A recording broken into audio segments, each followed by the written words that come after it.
In a fancy hotel in France, the receptionist is horrified to see Louis arrive. Since he's the son of the company president, he thinks he can do whatever he wants without consequences. Louis is spoiled, rude, selfish, and wastes his father's money in frivolity. He brings a big group of friends and even a panther to the hotel room, where they proceed to party late into the night, annoying other guests with the noise and breaking things in the room. Someone brings a kangaroo to feed the panther, and the poor kangaroo tries to escape by jumping into the pool, but the panther goes after it and eats it in front of everyone. The next day, protesters gather to accuse the hotel of animal cruelty and throw tomatoes at the car carrying the company president Jean-Francois. When he has a meeting with the investors, he's told to do something about his son because the hotel reputation is going down and even celebrities are trying to cancel them for the kangaroo incident. A furious Jean-Francois rushes to the hotel to see Louis, who is still sleeping in the middle of the day. Jean-Francois scolds his son for his actions and points out he may get fired if this continues, but Louis doesn't care and says he'll keep enjoying the money while they still have it. On his way out, Jean-Francois throws his son's clothes in the trash. In the evening, Jean-Francois's girlfriend Helene comes home angry because he missed her photography event. Jean-Francois apologizes and explains what's happening, showing he's been stuck in a state of despair all day. Since he's a widower, he had to raise Louis alone, yet he never spent too much time with him, so Helene encourages him to try. The next day, Jean-Francois goes to a castle in the countryside where director Christian is recording another ad for the hotel. Christian complains about the model they sent him and thinks he can have the same demands as famous directions like Kubrick. The ad so far shows a beautiful woman walking through the different rooms in the castle feeling like a princess until she finds a staff member wearing lingerie. Christian did this on purpose to catch genuine shock on camera, but Jean-Francois is worried the model will sue them for naughty content that wasn't in her contract. This doesn't bother Christian, who points out that to get the best out of someone, you shouldn't ask for their opinion. The words get stuck in Jean-Francois' mind, and when he's about to leave the castle, he looks at the area and gets an idea. He runs back to Christian and offers him a movie deal. Sometime later, Louis is coming out of a bar with two women when he notices his car being towed. He tries running after it, but suddenly someone shoots him with a sedative and he collapses. The next morning, Louis is woken up by a bell. He finds himself in a weird room wearing strange clothes before Sylvain comes to shake him out of bed, reminding him not to be late. At that moment, Foreman Beauvillain shows up to yell at Louis for still being in bed. When Sylvain tries to defend him, Beauvillain starts throwing him around the room and hitting him for talking back to his boss. After throwing Sylvain through the window, Beauvillain calls Louis a servant and sends him to work. Louis leaves the building and freezes when he discovers he's traveled back to the 18th century. Beauvillain has to run after him to send him to work. They find a Viscount pausing his walk to announce it's coming, so Beauvillain shows Louis how to set up a bucket and folding screen so the Viscount can poop. When he's done, the plague doctor closely inspects the poop and gives a full analysis, complimenting the shape and the snow. Supposedly, this proves the Viscount is healthy. Thinking he's surrounded by weirdos, Louis tries running away. He crosses the field and makes it to the forest where he finds a pack of wolves blocking the way. Then he tries taking the road, but Etienne appears with a bunch of hunting dogs that start chasing Louis. He crosses the bridge and ends up falling in a swamp where the dogs surround him. Louis begs for mercy, however Etienne throws him on the ground and points a spear at him. Etienne thinks Louis must be executed for trying to escape from working for his father the Viscount, but the moment is interrupted by Etienne's sister Isabelle. She thinks servants must be treated with dignity, which triggers an argument between siblings. The Viscount is annoyed by all the noise and makes Etienne let Louis go. While Sylvain picks Louis up, the bird that has been watching all this returns to the forest, revealing it's a drone. It turns out this isn't actually the past. It's a film set created by Christian and Jean-Francois to teach Louis some humility. The staff has set up the base of operations near the forest where Jean-Francois shows concern about the wolves and the dogs. Christian explains it had been necessary to make Louis believe it was real. While the special effects guy prepares a table full of fake poops, Etienne checks on his girlfriend Lizone, the horse trainer. Back in the fake village, Louis watches Sylvain and other servants peel potatoes while asking questions.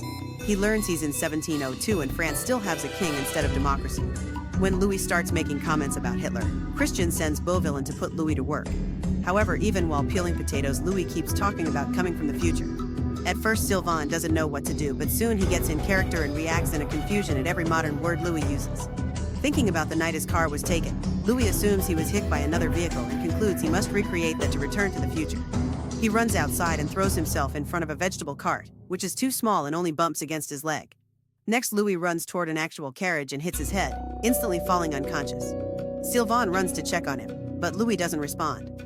Jean-Francois thinks his son is dead and Christian tries to apologize for going too far. However, Louis then wakes up and Christian happily announces the show must go on. Days pass and Louis has to get used to his new routine. He wakes up at sunrise every morning and spends the day running after the Viscount to set up the bucket for his pooping. His chores also including helping in the kitchen. Instead of an actual bath, he must wash himself in a bucket. One afternoon, Jean-Francois invites Helene to protest. He's taken to the scaffold and a masked man proceeds to repeatedly whip his rear while the crowd asks for more. Christian thinks this is peak cinema, but Helene is horrified.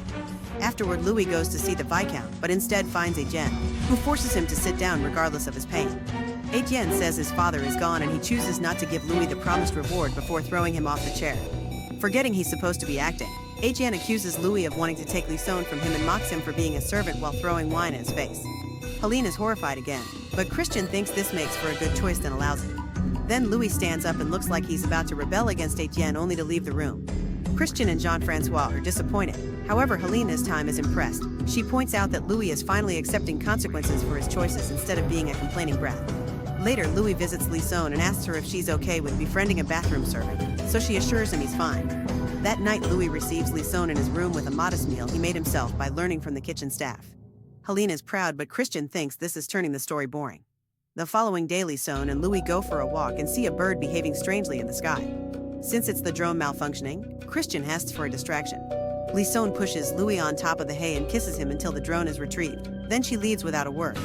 Christian and Jean-Francois celebrate. However, Helene thinks they should stop this before it escalates since nobody should start a relationship based on lies. Helene and Christian argue over how to proceed, and since Jean-Francois refuses to take sides, Helene says he's gone too far and leaves. This causes Jean-Francois to order Christian to finish the show. For the last act, Christian makes Vikings appear in the village. Louis wants to run away to safety, but Sylvain tells him Lisson may need it. He rushes back to the village and discovers that the Viking leader has chosen Lisson as his wife. Lisson begins crying for help. However, Louis is too afraid and walks away. He's about to get on his horse when he notices the bird drone flying above him. Seeing it as a sign, Louis grabs the thickest stick he can find and rides back to the Viking camp, where he starts knocking all the poor actors out. He's so proud of himself that he almost attacks Bauduin too, but Lisson stops him just in time. She gets on the horse with him and together they ride into the sunset. Soon they reach the road and Louis is shocked to see Jean-Francois asking Helene not to leave while surrounded by cars and guards. Before he can react, Louis is put to sleep by a sedative dart. Sometime later, Louis wakes up in a hospital. He's told he was in a car accident and in a coma for 3 months, so he assumes everything was a dream. Now he's depressed and doesn't party anymore. One afternoon, Sylvain sees him on the street, but he can't talk to him because of a contract clause. That night, Louis has a drink with his father, who reveals he quit the company and now he feels lonely. Louis tells him all about his dream and how it felt so real, asking his father to believe in Helene. Moved by such a strong love, Jean-Francois decides to tell Louis the truth. In the morning, Jean-Francois takes Louis to the ranch where Lisson works. The couple reunites and rides into the sunset again to share a kiss. Meanwhile, Jean-Francois visits Helene to try to repair their relationship. Sometime later, Christian begins a new business by putting rich kids in historical sets to teach them a lesson. Make sure to subscribe and turn on notifications so you can watch more videos like this. Thanks for watching. Watch the plan unfold. In the stables, Louis finds Isabeau, who is crying because her father wants her to marry an old rich man she doesn't like. She says she wants to experience love with a young man even if he's a servant, clearly flirting with Louis. However, Louis thinks she's lucky because she can marry the old rich man and wait for him to die soon. Then she'll get all the money and do whatever she wants. Then he just walks away. After watching this, Christian becomes frustrated since his supposedly perfectly written love story is failing. On the other hand, Helene is disgusted by this plan, calling it experimenting on a human being. Back to Isabeau, she tries to get on her horse, but the animal starts freaking out. Louis watches this but does nothing to help, saying he doesn't know anything about horses. Lisson arrives to help and her skirt accidentally goes up, revealing she's wearing a thong. When Louis notices, he runs to Lisson and tackles her to the ground, trying to check under her skirt to confirm it was real. However, when he manages to open her legs, he's shocked to see she's wearing no underwear. Lisson kicks him off before turning around to smoothly hide the thong she just took off. While Christian angrily yells at the staff for the wardrobe mistake, Helene scolds Jean-Francois for treating Louis like an object that can be forced into change and announces she's leaving. However, Jean-Francois makes her stay when he discovers that Louis is looking for Lisson to apologize. The staff rushes to get Lisson ready, ignoring her protests when she points out she's a horse trainer and not an actress. Louis knocks on her door and the staff makes her wait a few seconds before opening so he can suffer through his guilt.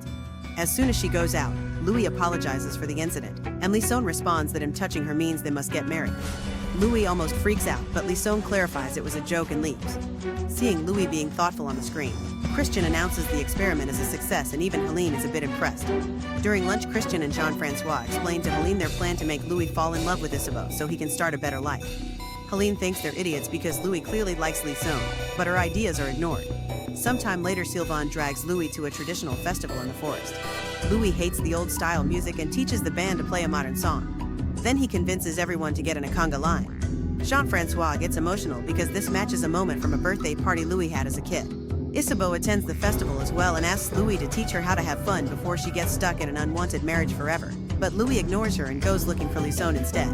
Helene points out she was right about Louis' feelings, yet Christian refuses to give up.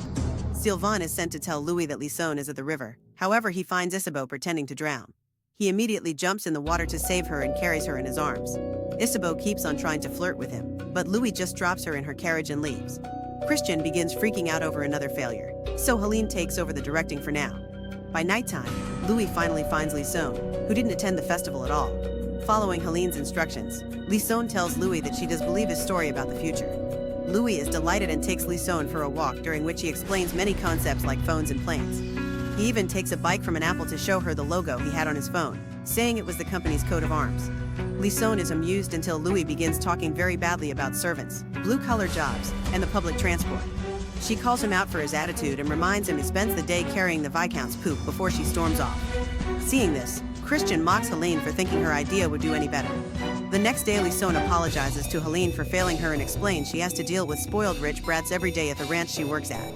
Helene understands and tells her she doesn't have to get into a romance plot with Louis, just help him grow. Christian is still annoyed, so Jean-Francois assures him he's still in control and Helene is just a consultant. When Lison tells Etienne that she'll keep acting as Louis' friend, Etienne freaks out thinking she'll have to kiss him or worse. However, Lison thinks his jealousy is a lie and Etienne is actually angry that she's obtained a more prominent role than him. That night, Louis asks Sylvain how to romance a woman the old-fashioned way. Sylvain tells him he must be like a bear and release all his raw masculinity. Then he proceeds to teach him the bear dance. It's very naughty, but also absolutely ridiculous. The next day, Louis sings a song for Lison using her name and many compliments, also apologizing for his attitude. He does the dance while he sings, actually making her laugh and impressing her with his sincerity. Afterward, Louis thanks Sylvain for being a true friend, even calling him brother. In the middle of the night, Jean-Francois dresses up as the Viscount to sneak in Louis' room to watch him sleep.